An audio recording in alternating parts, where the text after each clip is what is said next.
The prologue for Empty Shell is fun as hell. How much fun?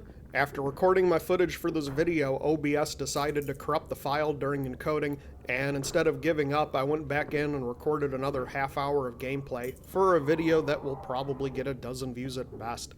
Damn, I love this game. Empty Shell puts you in the role of a volunteer sent to an island at gunpoint to take care of certain tasks in a blatant suicide mission. Think Void Bastards, but in Japan.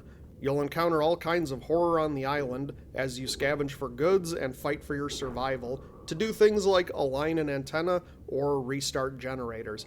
You'll also find notes scattered around that slowly reveal the story of the island facility, what went wrong, and what happened to the people inside of it. And you'll die. A lot. It's part of the whole roguelite nature of the game. Every time you roll back in, it's under the identity of a new person with a randomized loadout. I do love the aesthetic of the game, as it looks like you're watching your progress through an X-ray camera pointed in from outside the facility. The visuals of Empty Shell take some getting used to, and definitely need some improvement before launch, particularly in the contrast of some enemies. Once the game starts throwing large numbers of enemies at you, it can be hard to tell what's going on and who is still alive, leading to some cheap shots.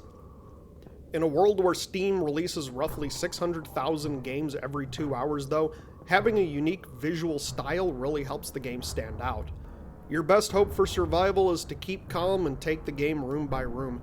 As is common in the genre, the game likes to give you just enough confidence in your own skill, and then use that as a club to beat you over the head with. Also, buy the Fireman Axe first. You're going to have a lot of melee encounters, and this makes them so much cleaner. Also, having melee in your gun tied to the mouse without having to actively switch weapons is a big bonus for the combat in Empty Shell. I know playing pixelated roguelites is basically the stereotype on this channel, but you should check out the prologue for Empty Shell. Just consider taking a break because after an hour or so, I did start getting a headache from the color scheme, and that doesn't make me any less excited for the full game release. Like and subscribe for more videos